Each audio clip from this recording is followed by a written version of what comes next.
Comment, Patrick, se sont formées ces falaises d'Étretat qui sont quand même majestueuses, on dirait de la dentelle un peu solide comme ça, qui affleure sur les côtes, c'est magnifique. Oui, c'est de l'acarie, C'est de là l'effondrement, c'est de l'érosion, ce que l'on voit. Ça peut être beau, l'érosion, mais... Oui, c'est une destruction. Moi, j'admire quelque chose qui a été détruit, c'est ça Voilà. Et ça, en fait, ça vient Dans l'océan, en général, il y a plein d'organismes qui vivent. Vous savez, ce qu'on appelle le plancton. Il y a différentes tailles de plancton. Oui. Et ceux qui vivent sont mangés par d'autres un peu plus gros. Oui.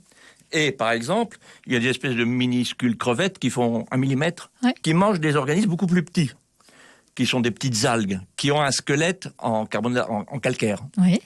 Et donc, elles avalent ces petites algues pour prendre la nourriture, la matière digeste, et puis la petite coquille qui est en calcaire n'est pas digeste, elle est rejetée.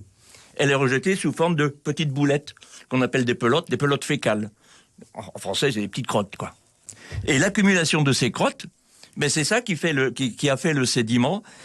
On en connaît aujourd'hui aussi, parce qu'on pourrait dire, oui, les géologues, ils ont inventé un peu des choses bizarres. Non, aujourd'hui, dans le bassin de Santa Barbara, au large de la Californie, 95% des sédiments qui sont au fond, ce sont des petites crottes. Donc, les falaises d'Étretat, blanches immaculées, notre jeunesse, on écrivait au tableau avec ça. En fait, c'était plus de la crête et du gypse, mais enfin bon, ça fait rien. Donc, c'était immaculé, on dit, c'est le blanc virginal de la craie, c'est un tas de merde, en fait. Il faut le dire.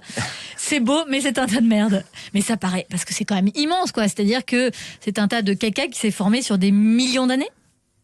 Oui, des dizaines de millions d'années.